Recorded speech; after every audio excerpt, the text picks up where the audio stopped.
विद्यार्थी मित्रांनो, सह्याद्री ट्युटोरियल्स मध्ये तुमचं स्वागत आहे. 10वी पर्यंत सायन्सचा अभ्यास किती छान होता की नाही? किती सोपं होतं, किटकिटच नव्हती लक्षात घ्या. पण जसं 11वीत गेलो ना आपण, तर लक्षात आलं ऑर्गॅनिक, इनऑर्गॅनिक, फिजिकल केमिस्ट्री. अरे बापरे! केमिस्ट्रीमध्ये किती प्रकार आहेत आणखीन. तर होतं काय, मग चला ठीक आहे, क्लास जॉइन करूया आपण. आताची पिढी वेगळी आहे. बोर्डची एक्झाम सुरू झाल्यानंतर तुम्ही क्लासेसच्या मागे लागता. बरोबर आहे. काही जण उशीर करतात माझ्यासारखे म्हणूया आपण. पण एक महत्त्वाचा मुद्दा काय सांगतो. माझ्या ऑफलाईन क्लासमध्ये ना मला एक ना फॅकल्टी आली आणि ती फॅकल्टी म्हणजे साताऱ्यातली दी बेस्ट होती आणि केमिस्ट्री. मी एवढा खुश झालो. मुलांना म्हटलं, की त्यांना पेमेंट खूप द्यावं लागतंय मला, पण त्या बेस्ट आहेत. आणि मी सुद्धा तुमच्याबरोबर त्यांच्या लेक्चरला बसणारं. ऑर्गॅनिक. सांगू का तुम्हाला, की पहिल्या लेक्चरला त्यांची मेथड जेव्हा बघितली ना, माझं डोकं असं गर करायला लागलं. का? एक रिएक्शन शिकवली. ओके. आता मी लिहून घेतो तोपर्यंत पुढून नेक्स्ट रिएक्शन आणि क्लासमध्ये 4-5 मुली होत्या. इतक्या मन लावून बघत होत्या ना, हां, समजलं. लेक्चर झालं होत्या म्हणल्या सुद्धा मला, "किती छान लेक्चर आहे." पण मी म्हटलं, "किती फास्ट आहे." अख्खा टॉपिक म्हणजे निम्मा टॉपिक एका लेक्चरमध्ये संपवला एका तासात. तर त्यांचं म्हणणं काय? ऑर्गॅनिक आहे, हे खूप ईझी आहे, हे किती आहे? अरे पण इथं पोराला सी फॉर कार्बन कळेना, तर अवघड आहे ना. मुलं मात्र वळून-वळून माझ्याकडे बघत होती, "सर कुणाला आणलंय तुम्ही? काय कळेना, तुमचं तुम्ही शिकवा प्लीज." सांगू का प्रकार काय आहे सांगतो. त्या मॅडम खरोखर बेस्ट होत्या आहेत. पण मेन प्रॉब्लेम काय, की त्यांना समजतच नाहीये, की पुढे बसलेल्या विद्यार्थ्याला काय कळतंय. त्यांच्या सुरात ते शिकवत जातायत. त्यांना वाटतंय किती सोपं आहे ऑर्गॅनिक. ऑर्गॅनिक सोपंच आहे. मग या व्हिडिओमध्ये जर तुम्हाला असं वाटत असेल, की एका मिनिटात तुमचं ऑर्गॅनिक क्लिअर करतो, नाही. मी तुम्हाला फक्त गाईडलाईन देणार आहे. तुम्हाला ती फॉलो करायची आहे आणि मला अपेक्षित आहे, की ऑर्गॅनिक सोपं आहे असं प्रत्येक स्टुडंटनं बोललं पाहिजे. मग प्रॉब्लेम काय होतोय? मी तुम्हाला सांगतो अभ्यासाची मेथड चुकते. एकच नेम रिएक्शन मी सिलेक्ट केलेली आहे बरं का. पुढच्या ज्या स्लाइड्स आहेत ना, त्यात एक नेम रिएक्शन आहे. शिकवणार नाहीये मी तुम्हाला. फक्त एक्सप्लेन करणार आहे, की या मेथडनं जावा. सगळेजण काय करतायत, चार्ट वगैरे सगळं तयार करतायत, पण एम-सी-क्यू सॉल्व्हिंगमध्ये प्रॉब्लेम होतोय. सुरुवात करूया आपण. पण त्याच्या अगोदर चॅनलला सबस्क्राईब केलंय का? 70% to 80% लोकं अशी आहेत, की जे रेग्युलर व्हिडिओ बघतायत, पण सबस्क्राईब नाहीत करत. आकडा खूप मोठा आहे. पॅरेंट्स, पालक आहेत जास्त लक्षात घ्या. त्यांना जमत नाहीये. असू दे माहीत नाहीये. करा सबस्क्राईब. सबस्क्राईब व्हिडिओ तुम्हाला आवडणार आहे. लाइक करायला विसरायचं नाही आणि मित्रांबरोबर शेअर नक्की करा.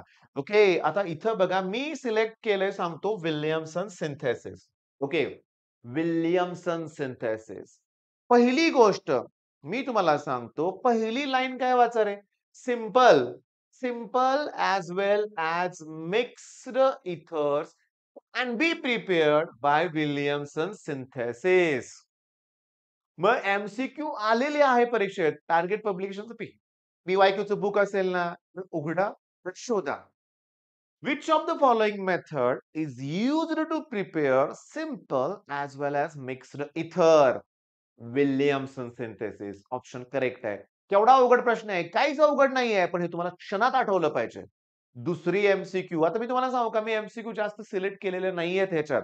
पण आपल्या क्रॅश कोर्समध्ये आपण सगळ्या पी-वाय-क्यू घेतोय बरं का. तर महत्वाचा मुद्दा आहे काय सांगतो नीट लक्ष द्या. Which of the following is a simple ether and which of the following is a mixed ether? शोधा पी-वाय-क्यू शोधा. स्कोर बुस्टर असेल, टार्गेट असेल, नवनीत असेल, कुठलंही पब्लिकेशन असेल ना, तर मार्क्स ॲप्लिकेशन आत्ता लगेच डाउनलोड करा व्हिडिओ पॉज करून. तुम्हाला प्रश्न सापडतील. मग या एका 3 लाईनमध्ये मला 4-5 एम-सी-क्यूज मिळाल्या. पी-वाय-क्यूज सिंपल इथर ओळखता आले पाहिजेत, मिक्स्ड इथर ओळखता आले पाहिजेत, त्यांचे आय-यू-पी-ए-सी नॉमेनक्लेचर आले पाहिजेत आणि विल्यमसन सिंथेसिस मधले की क्षणात आठवलं पाहिजे काय? इथरच्या प्रिपरेशनसाठी. नेक्स्ट मी तुम्हाला सांगतो ह्याच्यात ना सोडियम अल्कॉक्साइड बरोबर अल्किल हलाइडची रिएक्शन होते. अल्किल हलाइडचे 8 अल्किल ग्रुप तुम्हाला आठवले पाहिजेत. मिथाइल किंवा मिथिल म्हणा. Methyl, ethyl, isopropyl, n propyl, n butyl, isobutyl, secondary butyl, tertiary butyl. हे 8 ग्रुप इम्पोर्टंट आहेत. हे आलेच पाहिजेत. बरं हे सोडियम अल्कॉक्साइड म्हणजे काय? की अल्कोहलमध्ये जो H आहे ना, त्याला सोडियम रिप्लेस करतोय म्हणजे C2H5ONa. ONa त्याच्यात येणार. ओके. RONa. समजून घ्या इथं सगळं दिलंय. ही reaction SN2 reaction mechanism follow करते. घ्या ही एम-सी-क्यू आहे. Which of the following reaction follows SN2 reaction mechanism? Williamson synthesis असं नाव देतील किंवा नक्कीच कुठली तरी एक रिएक्शन देतील. मग तुम्हाला ओळखता आलं पाहिजे, अरे ही रिएक्शन तर विल्यमसन सिंथेसिस आहे. आता अजून मी तुम्हाला सांगू का सगळ्यात सगळ्यात महत्वाचं SN2 असेल तर तुमचा अल्किल हलाइड हा प्रायमरीच पाहिजे. सेकंडरी, टर्शरी घेऊन चालणार नाही. त्याची ती रिएक्शन होणारच नाहीये लक्षात घ्या. इथं बघा alkyl halide used in the reaction must be primary. अरे हेच तर करायचंय असं तुम्हाला. तर ऑर्गॅनिक जमणार आहे. आता त्या मॅडम सारखं तुमचे क्लासचे ऑफलाईनचे सगळे शिक्षक काय करणार? एखादी रिएक्शन एक्सप्लेन करतील, ओके. हे पण सांगतील.